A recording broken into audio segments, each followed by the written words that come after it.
சக்தி பராசக்தி. என் அன்பு தங்கமே, நான் உன்னிடம் மிக முக்கியமான விஷயத்தை கூறவே இப்பொழுது வந்துள்ளேன். உன்னுடைய துணை தினமும் உன்னை பற்றி நினைத்து கொண்டு தான் இருக்கின்றார். அவர் நினைத்து கொண்டு மட்டும் இருப்பது இல்லாமல் உன்னை பற்றி ஒருவரிடம் கேட்டு தெரிந்து கொண்டே இருக்கின்றார். நீ எப்படி இருக்கின்றாய், நீ நன்றாக சாப்பிடுகிறாயா என்று அவரது மனக்கவலை இன்னும் அதிகமாகிக் கொண்டே தான் இருக்கின்றது. அவர் உன்னை பற்றி விசாரிக்காமல் ஒரு நாள் கூட இருப்பதில்லை.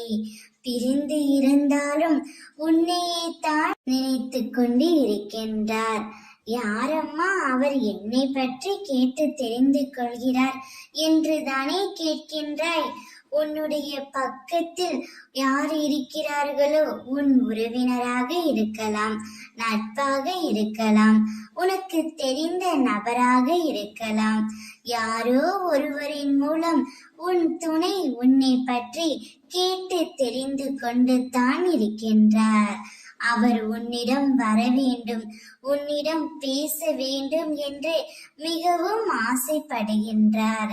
ஆனால் காலத்தின் கட்டாயத்தால் நீங்கள் இப்பொழுது பிரிந்திருக்கும் நிலை ஏற்பட்டு உள்ளது. இவ்வளவு அன்பு ஒருவருக்கு மேல் ஒருவர் வைத்திருக்கும் பொழுது உங்கள் இருவரையும் பிரித்திருக்க அம்மா நான் விடமாட்டேன் தங்கமே.